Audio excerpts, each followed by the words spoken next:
gentlemen, good afternoon. Welcome to Wholesome Living, where we encourage people to live their lives to the fullest. This is a wholesome show. And with me today, we are live from Machakos University, where we are having a political spa. It is hosted by Machakos University in partnership with Badili Africa. Badili Africa is a Pan-African organization that promotes women light and especially equipping young girls in the informal sector and learning institutions for political leadership. And today, the girls have been treated to a political spa. As you can see behind me, some girls are having their makeup and everything. Girls want to be beautiful. They want to look beautiful. And with us, we have Blazed with Beauty. And we discuss matters, politics, especially where women are concerned. I am your host and your moderator, James Karau. As we start this show, we want to know who is in the panel. And I'm going to give these beautiful ladies to introduce themselves. Stella Agara, I am a governance specialist. My work focuses on promoting the ability of women and youth to engage in demanding accountability from their governments. My special attention is on economic justice and climate justice issues. On the panel, we have powerful women who have managed to get to different levels of leadership. Joining us here, we have the student president of Machakos University, Ashley. We also have the student president of Jomo Kenyatta University of Agriculture and Technology, Christine Minor. We also have the president of Africa Nazarene University, Alice Mulinge, and we also have a powerful member of the County Assembly of Machakos County, Honorable Mary Kituku. This promises to be a powerful conversation, but before we even engage in this conversation, let's find out how they managed to get to where they are in leadership. My name is Ashley Chipkwech. I'm a fourth-year student from the School of Humanities and Social Sciences, and I'm currently serving as the Machakos University president. And my journey started way back in last year, February, when I joined Wajibu Wetu project that was facilitated by Badili Africa Incorporation. And by then we had no female ladies who wanted to vie in the university, so they came and gave us the information, they empowered us, and we decided to go and try out. So in the next coming election, we went and vied. I vied as the vice president that time, and we won the election. But during this process, it was not an easy process, because understanding that we are women and we are still in an era where men still want to pull us down. We go through emotional damage, we go through body shaming, the cyberbullying, and but thanks to Badili, because they gave us that heart that we have continue to push and ensure that we are feminizing these political spaces. So Machakos University, we are having 7 spaces for women, both in the Congress and both in the Council. And this shout to Badili Africa for coming in and ensuring that women also have their voices are heard, and they ensure that we get to this position. So I'm currently serving in this space of the presidency, and I'm grateful for that. A warm and graceful afternoon to everyone. I'm Mulinge Alice, President, Africa Nazarene University. I am in my 4th year and I am a law student. So my journey started back in 2022, in my first year. I have been in campus leadership ever since. I was a delegate, I was a director in academics affairs. And so the main part of this whole journey began sometime last year when I was having a conversation with my team, my supporting team, my strategical team, and they encouraged and pushed me, let me call it just pushing me, to go for presidency, because they had seen what I had done when I was serving as the director academics and as a delegate. So they pushed me to go for presidency because they believed in me. And actually that was also a dream. So I was voted in through elections, I won, and I got into leadership, and ever since I have been working with Badili Africa. It's an organization that I came to know over a few months ago, back in May, and they have been nurturing my student leaders in my council. We have been attending many of their events to just ensure that governance and leadership in campus is made in the right way. So a special shout out to Badili Africa for their support. Good afternoon. Mary Kituku is my name. I am nominated to the County Assembly of Machakos. I also am a student at the Open University of Kenya. I'm pursuing a Bachelor in Agricultural Technology and Food Systems to ensure that my county, despite the climatic conditions that we're in, is going to be fed in the next 20 to 30 years and forever. Hello, my name is Christine Maina, Vice President JKUAT. I am a fourth-year student pursuing data science and analytics. My political journey began in last year, where we were receiving very poor services in our school. And as a student back then, I never had any leadership position in our school. So I thought, what if I go and represent my students and share the things that we are going through, and nobody is addressing them. So my dream then was not being the vice president. I wanted to become the governor, Karen campus. I went, talked to the administration in our school, and they told me that also I can be the vice president in JKUAT not only serve the people from Karen campus, but also serve the people from the JKUAT fraternity. And I wanted to go and represent my people, the JKUAT Karen campus people, not only them, but also the JKUAT fraternity. We formed a team, we began the work, and that is how I got there. This promises to be a hot conversation. Stay here. We want to find out from these young women, after having the experience of actually engaging in campaigns, convincing people to vote for them, rising to the levels of leadership that they are in, what have they learned along the way in terms of what women should do to organize better? And the question we're asking them is, how can women organize better in order to be able to get as many positions as possible and to influence leadership at different levels, especially at the levels that they are in? We're asking for 2 tips from each one of you. One of the major things that I can encourage is having unity, that we may not be women who are our fellow enemies, like our other women are the enemy of other women, that we may be united and support other women who are yearning for this position. The other thing is you be prepared with finances, because without that, these political spaces is not enough.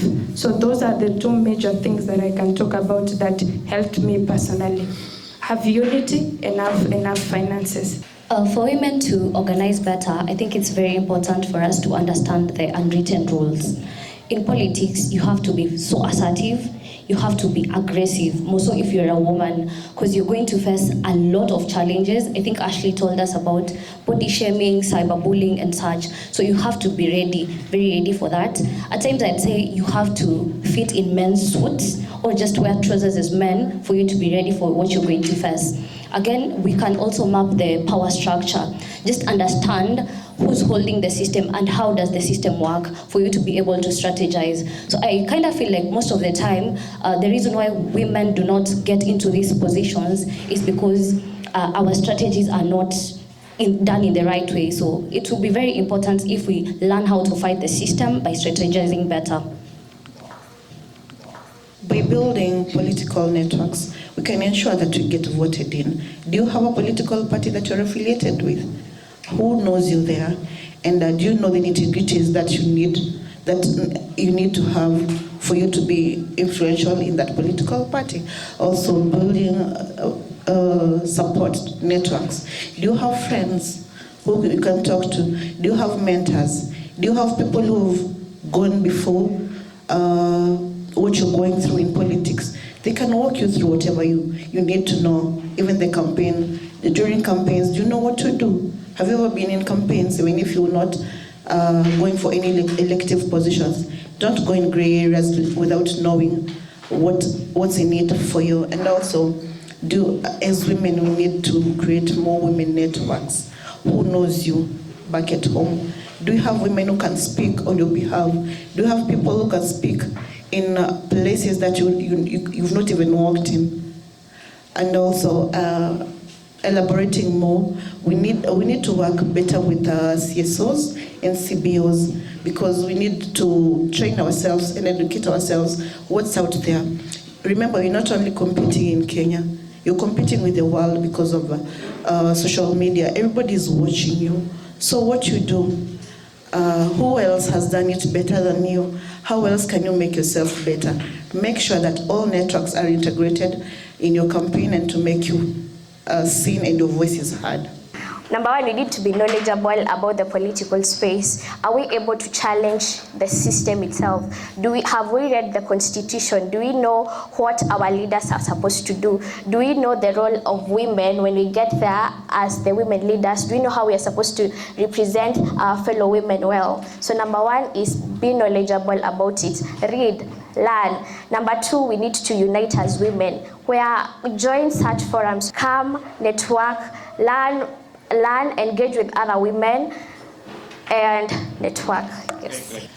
As a woman who's managed to rise into leadership at a regional level in the continent of Africa, my two tips are linked to the last things that were said by Christine and Honorable Mary. Number one, do you know everything you are called upon to speak about? Do you know? So as a woman, my tip is research. Ensure that you know everything you're talking about. You speak with a lot of evidence, speak with authority, ensure that the people you're speaking to can tell that there's a mark of difference between you and other speakers in the room. Especially because you're a woman, you would have to definitely prove that you deserve to be in that space. That's one of the tips that has really worked for me in the region. Every space I walk into, I make sure that I have information, I have claims that I have evidence for, and my reasoning is astute that by the time I leave that room, nobody can question what I'm saying. And even when I'm not sure what I'm saying, I make sure that I arrive with extreme confidence that people will doubt whether they can challenge what I'm saying. That has been a big tip for me. My second tip has got to do with constituency mobilization. When you meet people, how do you interact with them? Do you interact with them like they're your first and last interaction, or do you interact with them like it's a divine interaction? God has brought them into your life because there's a journey you're walking with them and you must milk it for all it's worth. Everywhere I have gone, every relationship I have built, every strange person I have spoken to, everybody who has hated me, everybody who has loved me, everybody who has clapped for me, everybody who has put me down has consistently been someone I appreciate as a force that God has brought into my life to teach me a lesson, or sometimes to lift me, or sometimes to open doors for me. I never take any interaction for granted. By virtue of doing that, there is no room that I show up in where I don't show up in perfection. There is no room that I show up in where I allow imposter syndrome to take over. The moment I start feeling like I don't belong, I tell the devil to get behind me, because I must shine. When I'm in that room, I do not know the next time I'll get an opportunity to meet the people in that space. Even this panel that I'm sitting with, I am not taking this conversation for granted. As women, we must be intentional about every space we get into, the people we interact with, how we network with them, the kind of care we exercise in how we treat them, keep their contacts. Remember to wish the most important of them a happy Easter, Merry Christmas, is it Eid al-Fitr, whatever it is. People remember how you treat them. They rarely remember many other things, but they definitely remember how you treat them and how important you value them. The last thing I'll say, even as I'm handing over the microphone to Doc, is value. Value, ensuring that everywhere you go, you announce your value. Everywhere you go, instead of asking people, can I get a job? Could you please fund me? Could you please do this? Demonstrate value. Then money will follow value.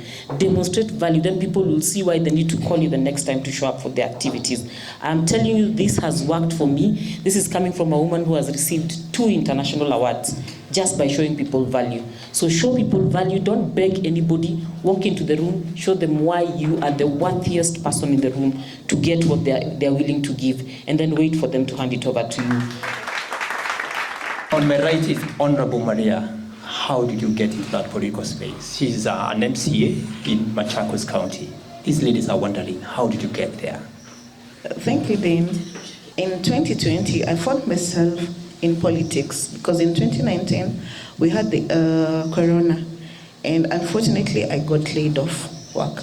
So when, in Kenya, we do our campaigns 2 years to the general elections, and I had to align myself with a political party in order for me to feed myself, have something on the table for myself and my family.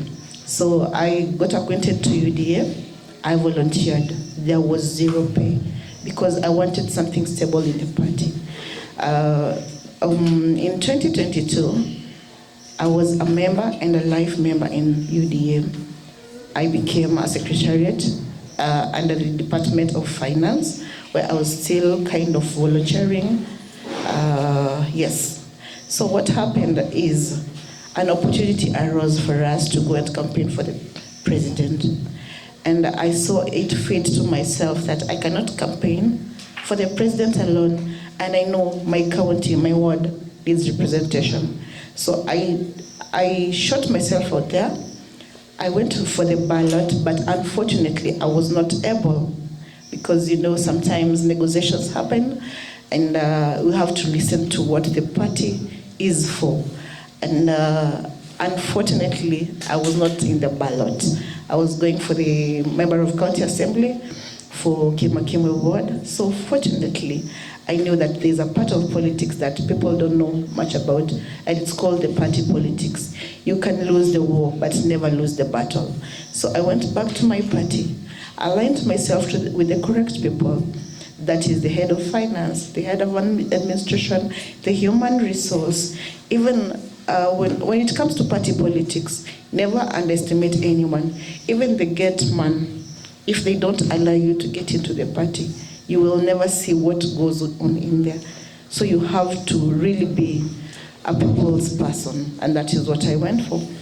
I talked to our leaders, our party leaders, and I asked them for a nomination. Of course, it was not easy because of the two-third gender rule, and you have to have male-elected positions for you to get a nomination. I had to come back on ground. I had to campaign for my people, for the aspirants in UDA, in order for me to get position 1 as a nominated member. And that is how, ladies and gentlemen, I got nominated. It is not easy. Many say that nominations are given for flower girls, but I can assure you, there are part of us who toil.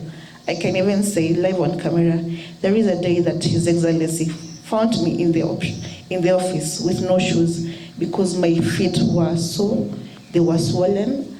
No shoe could get in, even the open shoes. So fortunately, as I was walking up and down the stairs, I happened to meet him. Sometimes the good accidents that you talk about, right? There was no power in the office, so he could not access the lift.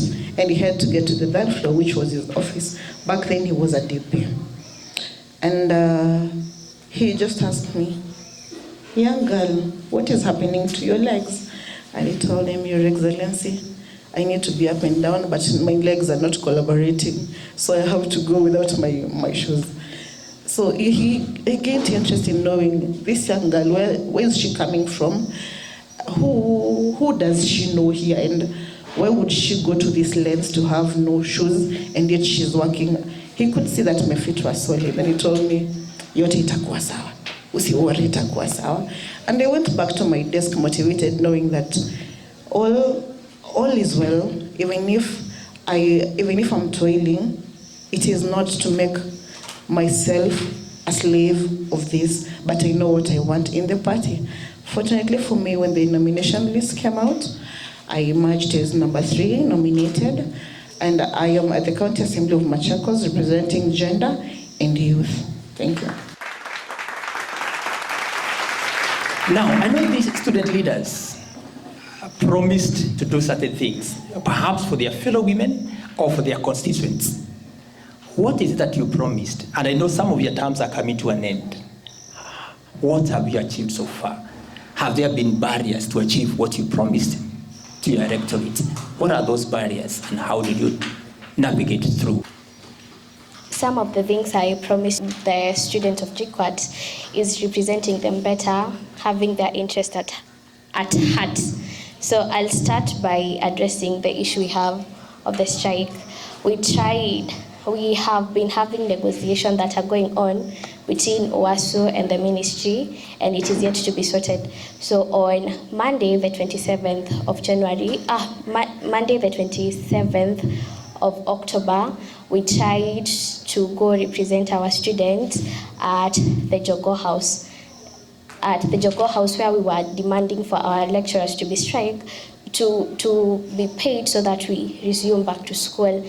And unfortunately, the media house was not around to capture us. But whatever we saw on that day, myself and some student leaders from UON, is not something that I am still traumatized until now. We had some students from UON and JQuat. We walked all the way from University Way to Jogo House, and it is so unfortunate that we were dispersed by using tear gas, and we were beaten like goons. And all I kept asking the officers is, are you beating, mnatuchapa kwa sababu ya masomo? Mnatuchapa juu we are here demanding for us to go to school, but they never listened to us. We were sent out. The minute we tried going in there, they kept firing tear gas. That is in town. And the ministry people, they were around. They refused to talk to us, and we were very peaceful. Nobody threw a stone at them, but they decided not to listen to us. So whatever I promised my students is to represent them better. I am trying, and also Ashley here is a witness of that. We have been trying to unite different student leaders so that we can all talk one same language, and all of them have refused. Why? They think that those of us who are organizing the demonstration have personal interest, that when we go to the ministry, we will demand for money so that we can silence the students. But that is a lie. Some of us are here to serve the students. I told you earlier that I was driven because of underrepresentation, and it is very frustrating that our student leader, they put their own interest. In their manifesto, they write very well that I am here to serve the student interest, but they are there to serve their own personal interest. Now, in my school right now, we have different events that are going on, and students are not there. But when it comes to some of the things that are affecting us, nobody is talking about them. But I hope and I ask that God gives me the courage to continue fighting for the students, because we deserve the best, and education is a right, not a privilege. I'll add on what Christine has said, representation. For me, I ensure that in every single management meeting or Senate meeting, or in whatever room I'm in and I'm supposed to represent my students, my voice will be heard.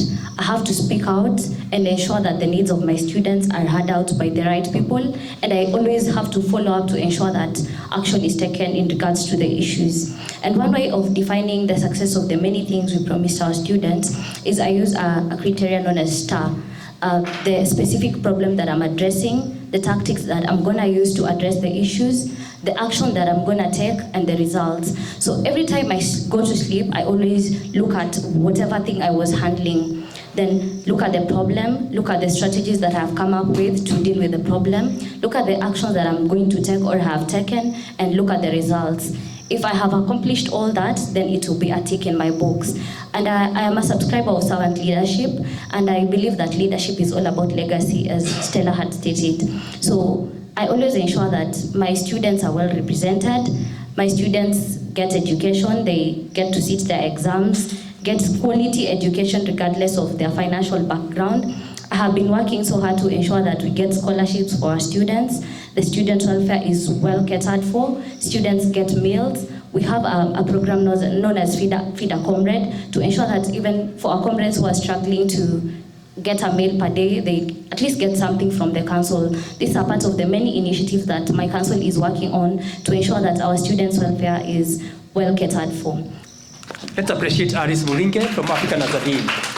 What about Ashley? We student leaders are the link between the students and the management, and what cut across all of us is representation. ensuring that we represent the needs of the students to the management, and those that will not be acted upon, we always address them in a better way. So the other thing is about the legacy, what we're leaving behind. And when I joined, or when I became the president, I'm a woman who is from a suppressed community, or where women are not valued. So when I came into leadership, I have gone through them all. I have seen it all. I've seen how men suppress women, what we go through, the rape cases that are evident every week. And this gave me the urge to support women. So when I came into leadership, one of my biggest support was to support women in leadership. And that's why we have these forums, and that's why we have Himarisha Mama, that's why we have the creche. And I normally do something, I don't have a name of it, but I normally pay 200 shillings to those women that have kids, those who cannot afford to pay for the creche, because we pay 50 bob shillings per day. So one of the things that I will want to achieve, that is my urge as a woman, is that I cannot be able to kufurahisha everyone, but I just want to impact those women, that this is not the end of you. This is not the end that now you have a child. I will pay for your creche and you will attend classes. You will learn and you will be a great person. That has been my encouragement every day. The other thing is to ensuring the welfare of the student is well catered for, ensuring that the mess is favorable for everyone. We have the feeding programs that is always open for everyone. Those needy students who cannot afford, you are able to apply for the feeding program and you are able to get it. We have bursaries. We have a Comrade initiative. Those are the initiatives that we promised comrades and we are already delivering. Let's appreciate them all for the work they have done. We know leadership is quite demanding. They are first students before they became leaders. What keeps them here is leadership. It's not leadership, but being a student, your studies. How do you strike balance between the demands of being a leader and the demands of being a student in all ways? We start with Christine Maina from JQ Ward. If I'm being honest, Daktari, it is very difficult to maintain the balance between the leadership and myself being a student. At times, I get overwhelmed by one thing. I forget that I am also serving the other one. At times, I get too deep in my book. I forget that I am the vice president in my school. I do the opposite. I focus mainly on leadership and forget that I am also a student. So what I do, I find I have a community that helps me. My friends, I have friends I have two different friend groups. One that focuses on that I use during studies, and the other one that helps me run my leadership roles. So that has been working for me, but it is not. Yeah. Thank you for the question. Honestly, it becomes overwhelming. At times, it's too much to a point that you find that you're overstretching, like you're going and pulling too wide to a point that it's so tiring. But I believe that you can schedule your priorities. You need to understand what you really want to work for at what specific time. That will make things easier for you. If you want to work on your studies this week, focus on your studies. If the other week you're supposed to represent your students at a particular place, ensure that you do so. Just doing things at the right time, because at the end of the day, time and chance are given to us all. It goes down to how you plan for your time, how you schedule your priorities and needs. The other thing is learning to delegate roles. You can't do all this alone. You have to learn to work with people, and that's why in every leadership forum or summits, the word teamwork comes out so loud. You have to learn how to work with people, delegate roles to them, and ensure that you communicate and mentor people to also help you with what you're doing.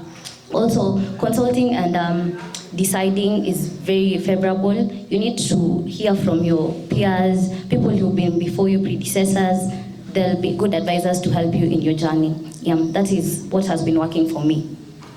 One of the things that has really worked for me is prioritization. And I always prepare a day before of my activities, so that if I am having a Senate meeting tomorrow, if I'm having a bash somewhere, I know how to prioritize. So I have to attend the Senate, and then I come and attend to something else, because of you look at the effectability of something. So because at the end of it, you will come to your office at 8 and go back at 4. You have to be a sister, you have to be a friend, you have to be a girlfriend, and you have to prioritize it all. The other thing is having a strong emotional intelligence, because as a leader, no one will want to know that you are going through something. Comrades will always want you to address their issues, and they will not want to know if you had a breakup last night, if someone beat you. They want you to address their issues. So you have to have a strong emotional intelligence. The other thing is delegating some duties to your members of government. Have someone you trust. You can send her somewhere to go and represent you if you cannot manage to be there. Thank you. Now, if it is tough being a student leader, what about those who are in politics like Honorable Maria and out there? How have they been able to strike work-life balance so that they enjoy being in the political space? Let's hear from Bella and then Maria. Let me join the voices that are saying it is impossible to create balance. I have struggled tremendously, and I will not lie that I've achieved balance and I'm doing a perfect job in maintaining a calendar that I manage to complete every day. The truth is I've had to look for help and delegate a lot of the responsibilities in my life. I learned when I was working in Malawi, that the power of good help. I got a quality houseboy who enabled me to forget about laundry, to forget about the cleanliness of my house, to forget about whether or not my groceries have been done. Those are things he did for me. My compound was well kept and I never needed to worry about it. So for me, the first tip that I would give is to get quality help and to keep quality help. I say keep quality help because I'm having a very special struggle right now in my life. I met and recruited a very good, very good professional committed cleaning lady who has been doing my cleaning for the longest time. All of a sudden something started happening in her life, and I don't blame her. She has serious struggles. Her husband or baby daddy or whatever is let her down, and now she has decided she's going to let everyone in her life down, including me. I cry tears sometimes when I call her and she's not available to come and clean for me, and then I bring a replacement and they don't clean the way I want. I'm very particular about how I want my clothes cleaned, folded, how I want them placed. I'm very particular about where I want my shoes. There's so much space in my house. It's practically an entire room for my shoes. I'm very particular about how they are arranged, and for some strange reason, it makes me miserable, even sitting here, knowing that some things are not in order. Am I able to get time to do those things myself? Sometimes I do, and I really enjoy doing it, but because of what I carry, I can't get sufficient time to do it for myself all of the time. So getting good quality help and maintaining it is one of the ways I do it. There are places where you can't delegate, Daktari. One of those places, unfortunately, is personal relationships and childbearing. Those are things you must do for yourself as a woman. I have invested a lot of time in my career. If I spend time talking about my career here, it's very shiny. But then I sacrificed spending time on relationships. If anything was not making sense, I would kick it out of the way quickly and proceed to continue with my career. And now looking back, I actually wish I'd been able to achieve some balance in actually trying to work on my personal relationships and actually possibly consider settling with someone and making those babies. It's something that I now want to do intentionally, but I will not lie that I have built the machinery and the foundation to be able to do, because even my friends are just like me. They like chasing goals, they like working hard, they're great people out there, influencing in different spaces. So none of them are an encouragement to me. I hope that anybody who has been able to achieve balance in that sector is going to lay hands on me by the end of this conversation. I normally exercise a lot of mercy to myself. What I'm not able to finish by the end of the day, I forgive myself. I schedule it on the calendar for the next day or for another convenient day, because I understand that I'm not a god. I understand that I'm not a superhuman, and so what I'm able to finish, I finish and congratulate myself for. Where I have not been able to finish, I exercise a lot of grace to myself so that I don't wake up the next day feeling demotivated. Does it always work? No. Especially for the things I'm passionate about, if I go to sleep and they're not done, it really, really discourages me and sometimes even stops my momentum. I have, however, managed to keep my friends and maintain them and constantly call them every free time I have. I try to make sure that I speak to people, the people who need to hear me asking, how are you really doing? Get to hear it, and I actually take time to hear what they're saying about how they're doing. I speak to my family every single day. I have time to gossip with my mother, time to speak with my siblings. They're all over the world. I still manage to do phone calls with them. What I've had to sacrifice in the process is sleep, and it is such a beautiful sacrifice because I know I'm giving it to people that I care about. Future leaders are hearing that one of the things that you wished you did better is in relationships. Because at the end of the day, success is not just in politics, in leadership, but holistically. Remember, one day you'll be like a grandma. If you look back, do you have relationships that you have nurtured that you'll be proud of? Thank you. Ono Maria, how has it been? Well, thank you, Awadin. I would say in the TikTok language, mine is to echo what Mwalimu has said. In politics, we are intrigued to do it all. I'm called in so many meetings, so many events, but fortunately, I cannot go to all of them. And sometimes I'm happy that I cannot go because I'm human. That is why I delegate to my PA. I sent him to certain meetings where I feel like he will represent me better than if I go in person because I am tired, I cannot go. Or sometimes I have a sick child. I think in the crowd you have seen a young lady, a very young, aspiring governor of this country. I bring her with me in order to make sure that myself as a mother, I don't deviate from her. 5 years is such a short time, and you might lose your family running for what we say is the world, and you know the world never stops for you. Once you're gone, we have a replacement. So what else I do is still in the crowd is a friend of mine who doesn't know it yet, but she's going to be a co-parent to my daughter. We're having by-elections for Mumboni North, and I am not going to be home as much as I want to. So you need to have a friend who you can unbag and unpackage everything that you cannot do to. She does not know it yet, but she's going to be a mother, and it is tough. Having a preteen, Gen Alpha, it is tough. Another thing that Stella has talked about, there are relationships that you cannot abandon. Like I cannot give anyone my husband to take care of. That is mine and mine alone to bear. Unfortunately, sometimes I will feel I'm not capable of wifing, but unfortunately I have to. Now the beauty of all this is sometimes you can sit down, relax, and say, Pia mimi ni binadamu. I need to take myself back. Like when I feel a lot is in my mind, I take long walks alone.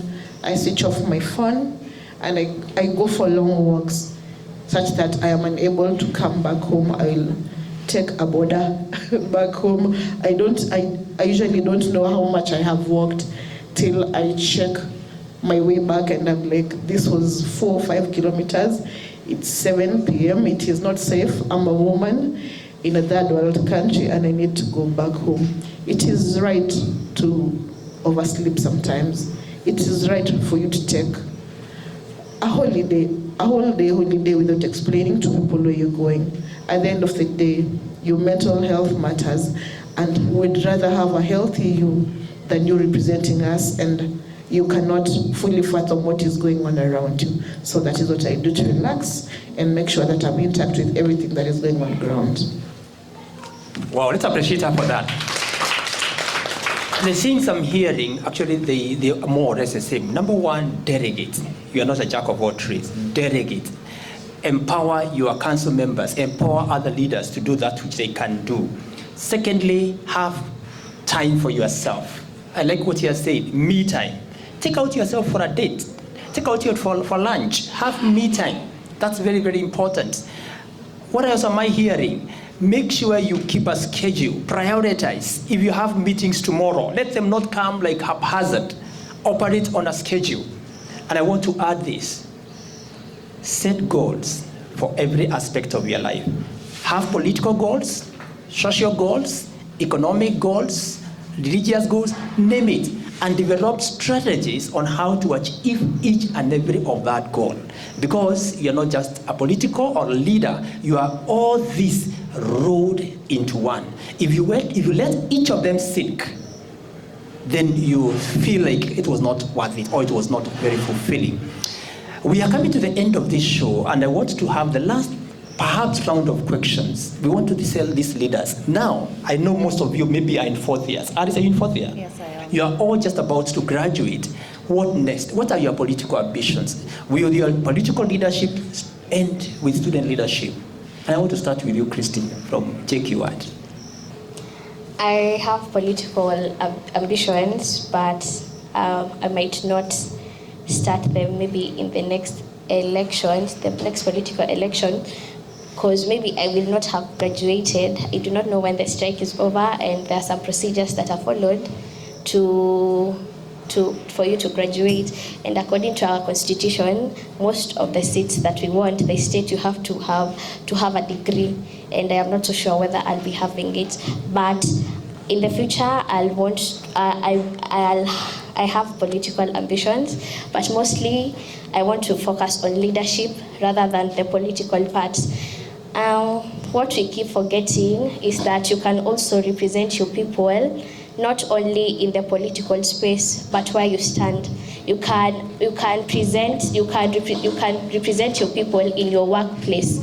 How will you do that? Through your leadership skill, through your leadership. So I have political ambitions, but I might not focus on them and focus on the leadership. Let's appreciate her for that. Yeah, and I also forgot to ask you, and as you tell us your political leadership, we know we are going through a strike, isn't it?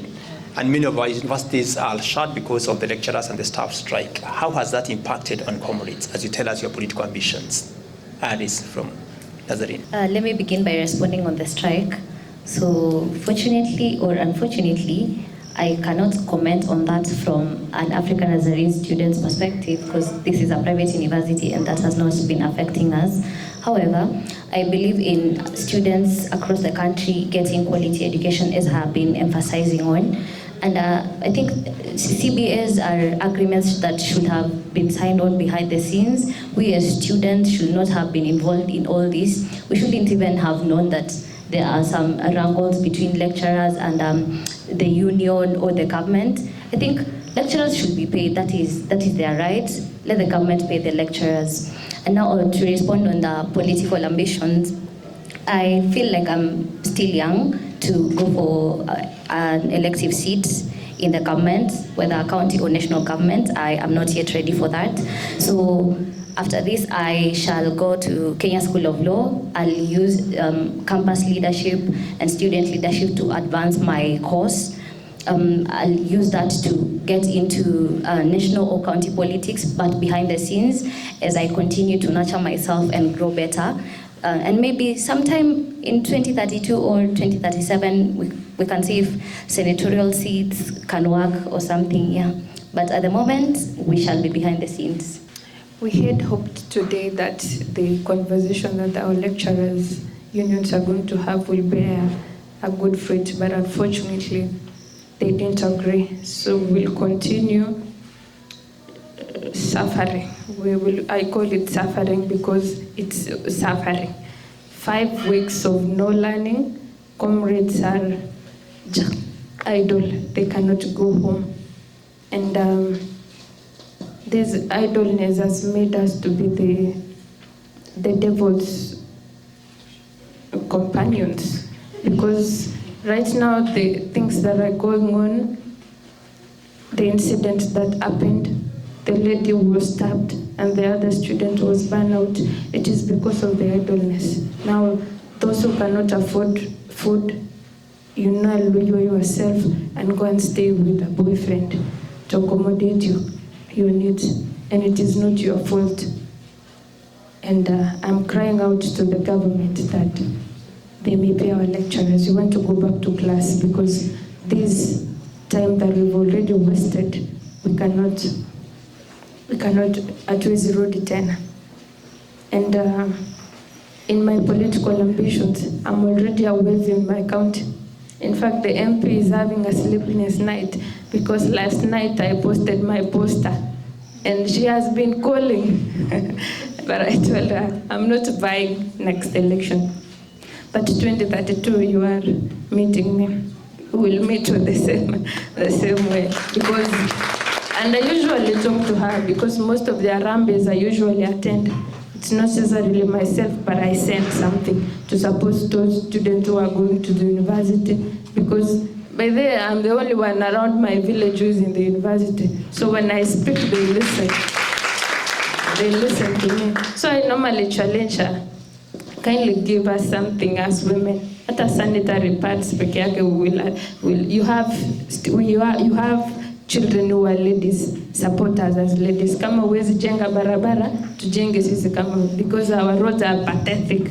Unaenda na boda, unashuka. Unaenda na mguu, unatoa viatu kwanza ndio umalizie na mguu. So I normally challenge her. So yesterday when I posted my poster, she has been having a sleepless night, and I want her to continue having that sleepless night. And one thing that I'm challenging the government is our constitution demonstrates well about the human rights, and the right that I'm really fighting for is the right to education, that we may have a holistic education free to everyone, regardless of your gender, of your background, of your religion, of your race, that we may learn, because this is the only future that we are hoping for. All of us came here because of the education, and that is the only hope of our families. Thank you. Wow, that's quite passionate. Let's appreciate these young leaders. They have poured their hearts to us. Now, we want to open up this discussion to the audience so that you can have your comment, you contribute to this debate. Women participation in leadership in our country. And I want to say, leadership is not just in the political scene. You can be a corporate leader. That's your leadership. You can be a leader of your community in the CBOs of the communities. You can actually be a CEO, an MD. That is still leadership, because sometimes you only see leadership as in political grounds. Leadership can be exercised in various fields. I want now to open up. Do I have people who want to give comments, contribute to this debate, and ask questions? What about these other girls who don't have someone to tell them, you can be this? What can we put in practice to make sure we have many female leaders in these civic spaces? What habits have been the most crucial to your leadership? How did you plan to handle the feedback and the criticism from the students? How do I handle criticism? And this is majorly towards women, and most as women in leadership. Most often we are being criticized because of maybe how we look, how we dress, and sometimes our leadership, they criticize our leadership. And for me, I go down with someone who's got down with me. So you cannot criticize me and expect me to be silent. I'll speak back. And if it's hurting more, I'll speak to someone else. And in terms of my leadership, when a man criticizes me, or maybe how I lead or how I do my decision, that is when I speak out. But if it's something that deals with online, maybe you're body shaming me, I go down with you. I respond to you perfectly. And how do we ensure effective representation? Often have communication between the student and the management. Things that we are able to achieve, things that we are able to do within this time, and if the resources are enough. So to ensure that there is effective representation is having conversation for the things that the comrade are presenting to your office. Have conversation with them and the management, and we will always have a solution. How do we ensure juniors get to where we are today? I believe the reason why we are having this political spur is because we also want to impact the community in here. And one of the fruits of this should be to mentor young girls into political leadership. I mean, Badili's, let me call it a motto, is feminizing political spaces. So as student leaders, what we can do is to mentor these young girls. always take them to these leadership forums, leadership summits, ensure that they're exposed to leadership out there, ensure that they get to learn how things are done, get them into the system. I always like walking around with my girls because that is how I'm also mentoring and nurturing them into student leadership. So the most important thing is mentorship. Mentor leaders, mentor the young ladies and the juniors to get into leadership. Then the other question is ensuring that our decisions are heard. Just to add on what Stella had said, it's very important to have good relations with the people who are making decisions. Like for example, in as much as we always want to fight the management of the school because they'll always want to make decisions that never favor the students, it's very important to strike a balance between to what extent I'm going to push for things. If you maintain good relations with them, persuade them with the right terms that they want to hear, definitely they're gonna go with your decision. You have also to learn how to be tactical, strategic, and be persuasive in presenting these suggestions to them. Yes. In politics, disagreement and disparities are the order of the day. There is not a day that the opposition will ever pat your back for what you did. They actually look for issues where they're not, and it is up to you to be smart on what you do. So I always come with a curiosity. Information you're telling me A, B, C, D. We can ascertain where you came with your ideas because I have mine. I bring my facts responsibly to the table and back them up with all humility. Remember, I am not there to beat you up. I'm not there to shine, but to show you what is to be. Secondly, and sometimes I'm cornered by things that maybe we have not done to 100%. But remember, you cannot always have enemies, and we don't have spaces that we can talk. Maybe there's something else that they're interested in and we have done to perfection. That is where I come in and share with them. We might not have done A, B, C, D, Q, but we have done E, G, H to this percentage. And if given time, we are going to do it to 100%. And most times, I have to set boundaries. Because if you let people step on your head, break your neck, they'll always be up to that task. And fortunately, my fellow Kenyans are good at it. We are good at not bullying. I will not say it is bullying, but we are good at keeping our politicians at par and making sure that all the mandated powers to them are executed, which is a very good thing. However, sometimes if you don't set boundaries, bad words will come to you, to your family, and sometimes you have to set boundaries on it is not that serious. Remember, I am not the only person who is responsible for this. I acknowledge it is an issue which has not been done to perfection, and to your truth, tell them what you're going to do better. Most times, that is why we have the opposition. We will never get to any agreement about anything.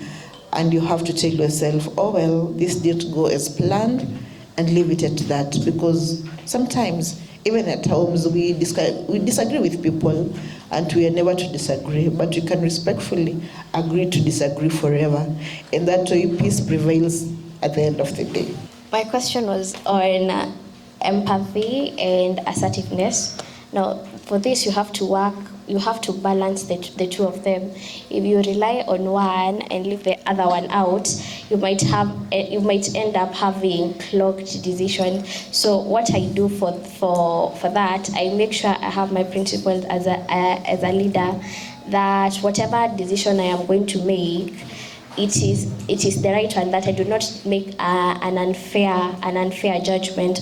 Also, I also try on the empathy part to fit in the person's shoe, whomever is affected, and reason out as a leader. Yes. Daktari, I have a question I want to ask to the panelists. Yes. And if I go home without asking it, I'll not be satisfied. Yes. So I have a question to our beautiful ladies here. So how do you deal with sexualization? It is so unfortunate that right now in the political arena, most of the people there are male people, and no matter how you dress up, you'll always end up being sexualized. So how do you deal with that? Because in the political space, you have to create network so that you can grow. How do you deal with sexualization? I appreciate that question, and it's actually a thorn in our flesh as every woman in this building today. I know we have gone through a lot, being told maybe you're too dark, you're too light, you don't have big bottoms, you're too short, you walk in a type of way. But I would say accept yourself first. Nobody is going to pat your back and tell you, you know what, you're beautiful with that short leg of yours. You have to accept it. It is me, and there's nothing I can do about it. The second thing I can say is men tend to sexualize us because of how we dress. We can dress modest. Modest does not say that I have to dress on a long skirt. No. Do you feel beautiful about what you're wearing, even if it's short? Are you confident enough to walk? Because if you're not, you're the first victim to yourself. You're taking yourself out there for the prey to wakurukie. So if you're confident in what you're wearing, be sure whatever they tell you about maybe your dressing, it won't get to you. Thirdly, protect yourself. You have to talk back. You cannot always be getting abuses na unanyamaza. Ati my legs are which way? Oh well. So what are you going to do about it? Ziko hivyo utafanya? You have to stand up for yourself. Ama? Is that what you're going to do back at home? Because no one else is out there to protect you. It is yourself. I know we're in a third world country, but that doesn't warrant people behaving in certain type of uncivilized manners. We are better than we are, and we have to take care of ourselves. So mtu akikwambia something negative about yourself, make sure you know about it. I know my handwriting is bad, so what? Nilifanya mtihani na nikapita na mwaniko mbaya. You know, first of all, let me endorse everything that Mhesh has said. And especially the message on talking back and telling people how they should treat you. Doc, I know you're very categorical about people teaching other people how to treat them. Anytime men try to sexualize me in any room, I give them a reminder of what they should be paying attention to. And for me, part of that is sometimes reminding them that that is not what is on the table. Are we discussing the cybercrime bill, or we are discussing my legs? Are we describing the cybercrime bill, or are we discussing my nyash? Focus, you know? Those who will not be able to focus, and there are some who refuse to focus deliberately because that is the mission they came for. Those ones, choose to ignore them. Behave like there are flies, swat and proceed until they feel ignored, and you'll be able to engage in the discussion. Now on social media, unfortunately, sometimes you can't ignore. Because you were speaking on a podium, you didn't know someone was focusing on your cleavage. Next thing is the conversation, and what you said is not important. Maintain an army of people who are going to come and remind people, did you even hear what she said about the Constitution of Kenya? Did you hear what she said about the next election? How about you focus on that first? We're going to discuss her cleavage later. This is very controversial. Is you sexualizing me going to get me into a room I was not going to get access to? If it will, I will not fight you. I have discovered that men have a mumu button. I am saying this very confidently. If they are going to use their mumu button to allow me into a room I was not supposed to get into and participate in decisions I was not going to get access to, I will allow them to be mumus, get me into that room. As soon as I have found my access, I call them to order again. These things will never stop. It happens locally, in mashinani, in your village. It will happen in your village center. It will happen nationally. If you come to the regional space where I operate, it's even worse. You find men who greet you and scratch the inner part of your palm, so annoying. You know, they meet you the first day of the workshop and they're asking you, where can I take you for dinner this evening? In the morning, don't fight them. Oh, you want to take me for dinner? Okay, I'll tell you. Let me check out the places and I'll tell you where. In the evening, if you realize they are mumu, there's no value they can add, disappear. Don't go for that dinner. If there's something they can add, go for that dinner, sit down. When they ask you for sex, refuse. I have had senior men that you watch on TV in this country breaking keys out of my arms to get into my room in public meetings. And I remember one of them, someone who actually participated in writing our constitution, practically breaking my key and going into my room and saying, I'm going to sleep with you tonight. I told him, okay. I ran away. I didn't sleep in my room that night. The story is long. I can't tell it on camera. But the bottom line is the next time I met him, he told me, you got away. I will catch you. He's still catching me until today. And I have still managed to engage in conversations, participated in the constitution making without having to give in to his demands. We don't always have to give in, but if it opens a door, if it makes a mumu man hand you something he was not going to give you, teach them a lesson by collecting and not handing them what they want. Wow. That's it. Thank you for that. I must have these people give the parting shot to that girl watching you, encouraging her to join leadership. Nobody is going to fight our battle if we as women do not fight our battle. Speak with confidence wherever you are.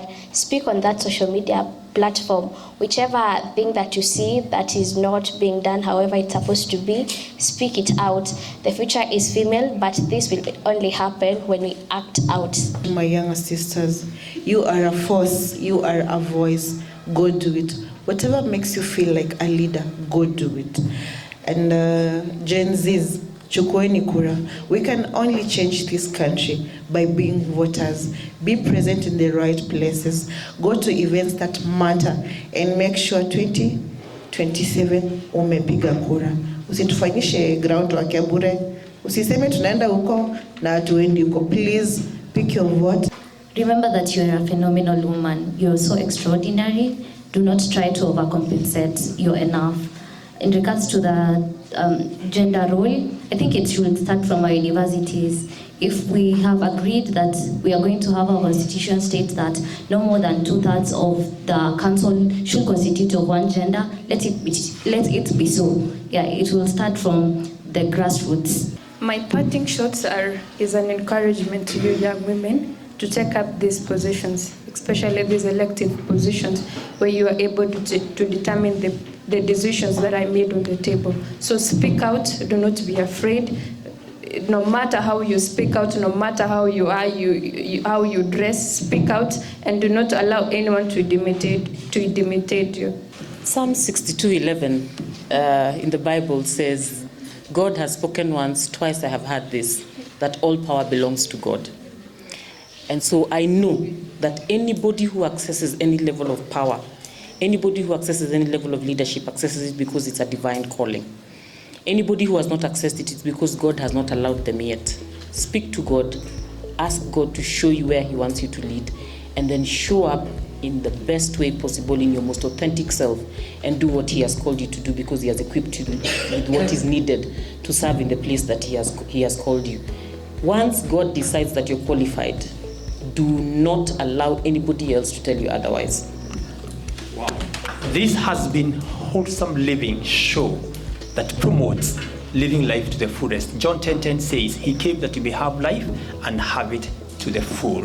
So embrace the concept of godliness. Have Christ in your life that you may not just have life, but have it to the fullest. Thank you for coming for this show. God bless you.